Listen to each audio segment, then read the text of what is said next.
Welcome to the deep dive. You've given us a really fascinating stack this week. It's almost like a split screen view of global football, wouldn't you say? Yeah, definitely. On one side, you've got the real high stakes action. That last week of European club football, September 29th to October 5th, right before the international break kicks in. Just relentless intensity. And then the other screen, it's this deep dive into how we actually developed these players. Exactly. We're looking at this guide, this source, that basically argues the whole youth development system. It might be fundamentally flawed. It's often chasing the wrong things, maybe missing out on real long-term talent. Right. So that's our mission today. We want to go beyond just, the scores and highlights. We'll touch on that intense pressure, the sheer grind at the top clubs. And then we pivot to this source material that honestly gave me a bit of an aha moment about what really constitutes elite skill, the sustainable stuff. And why those skills are so often overlooked when scouts are out there searching for the next big thing. It's quite something. It really is a study in contrast. Yeah.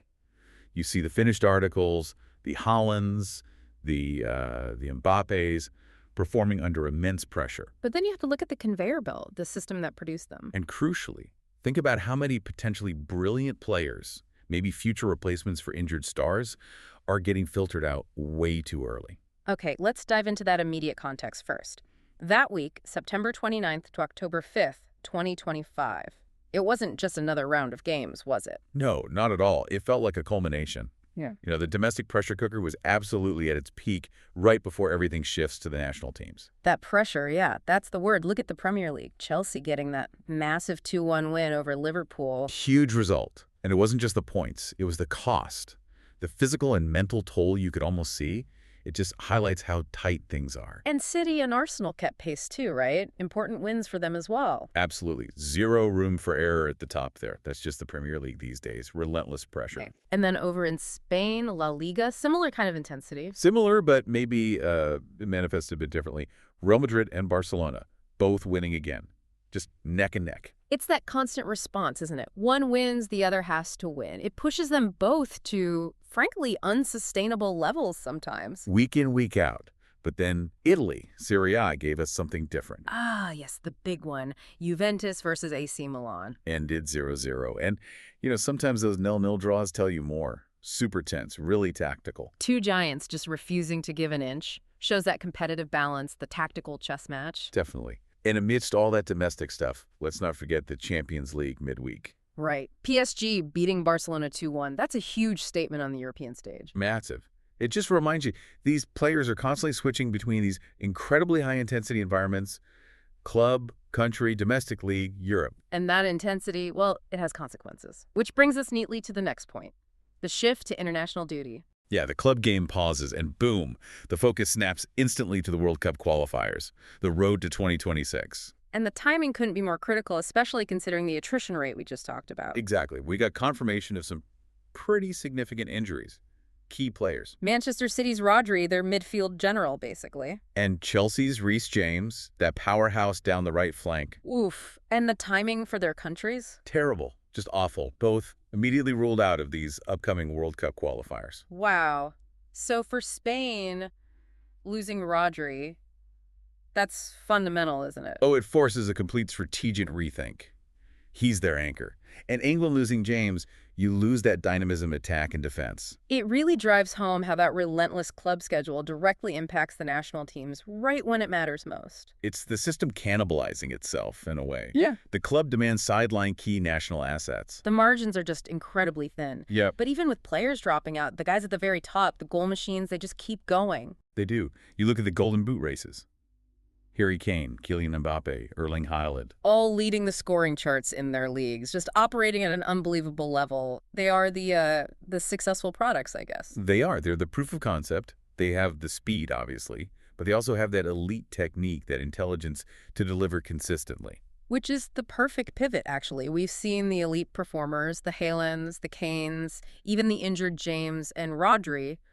But how did they get there? And what is the system potentially missing? That brings us to our second source, this guide. Navigating the Speed Paradox, a development guide for the technical youth's soccer player. Okay, so this guide steps back from the bright lights. Way back to the muddy fields, the youth tryouts where maybe futures are decided incorrectly, And it highlights what it calls a really frustrating paradox. Okay, tell us about this paradox. What's the core problem the source identifies? Well, it argues there's this widespread, almost obsessive focus on early physical speed and size in youth development. So coaches are basically looking for the fastest kid on the pitch at like age 10 or 12. Pretty much. They're prioritizing the player who's physically mature right now and kind of mistaking that early speed for long-term potential. Ah. Pace over actual proficiency.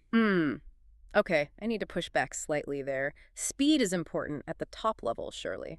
Is this guide saying just ignore it? No, that's a really important point. It's not saying ignore speed at all. Speed is often, necessary. Yeah. But the argument is about weighting.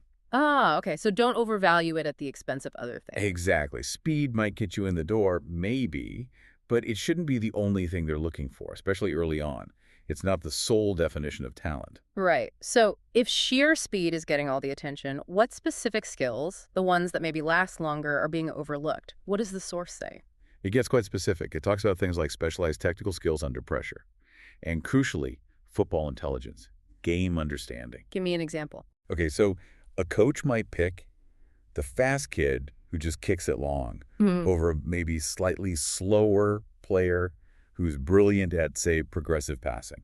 That killer pass through the lines in tight spaces. Exactly.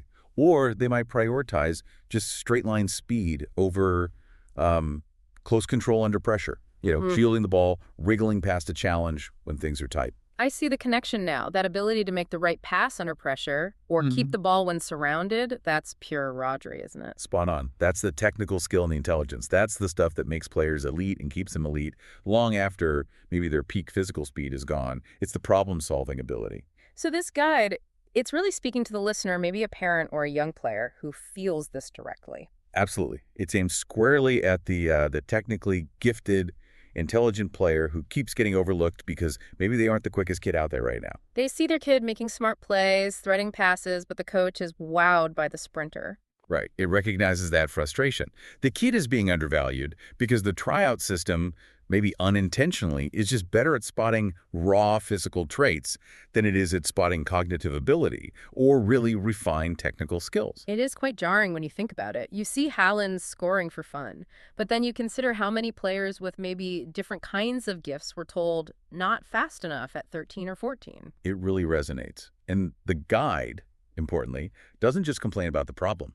It offers a strategy. Okay, what does that look like? What can parents or players actually do? Well, first, it tries to sort of deconstruct the myths around speed. It points out that physical gaps often close significantly by age 16 or 17. That early speed advantage might not last. So don't panic if you're not the fastest at 12. Exactly. But more than that, it provides a kind of playbook for navigating these flawed tryouts. It gives advice on focusing training, your own training, on those undervalued skills, like complex decision-making drills, mastering those really difficult progressive passes, becoming brilliant under pressure. Basically, doubling down on the stuff the system isn't immediately rewarding, but which has long-term value. That's smart. Instead of just trying to get faster, focus on becoming technically and mentally superior. Beat the system by focusing on true value. It shifts the power back a bit, doesn't it? It asks the fundamental question. If our goal is to produce players who can thrive at that elite level we talked about earlier, Champions League, World Cups. Players like Rodri, players like James. Right. And why are we using metrics at age 12 or 13 that might actually filter out the very intelligence and technical skills needed to succeed there? Wow. So bringing our two screens back together, the high-pressure pro game with injuries sidelining key intelligent players like Rodri and James relies entirely on talent developed in a system that this guide argues often misunderstands what real, lasting talent even looks like. It's a huge irony, isn't it? We celebrate the clever, technical players who manage the game at the highest level. Yet the pathway to get there often prioritizes the early physical bloomers, the ones who might actually plateau sooner, over the potentially more intelligent, technical players who develop later. Okay, let's wrap this up with that final thought. Linking those injuries directly to this development paradox. Rodri and Reece James are out of crucial World Cup qualifiers. And losing Rodri, specifically, means Spain loses that player defined by vision, technique, keeping the ball under pressure. Skills that aren't just about raw speed. Exactly. So here's the question for you, the listener, to mull over. If the youth system keeps prioritizing that early physical speed, Over the football intelligence, over the specialized technical skills. how many future players, the kind of players who could step in for an injured Rodri or James, players with that unique blend of game reading and technical execution, how many are being missed right now? Missed or misunderstood by coaches and scouts, simply because they weren't the fastest kid on the block at age 14. Makes you think, doesn't it? Maybe the biggest challenge isn't just finding fast players. Maybe it's building a system that can actually recognize and nurture true technical and cognitive talent whenever it happens to bloom. Definitely food for thought. That's all for this deep dive. We'll catch you next time.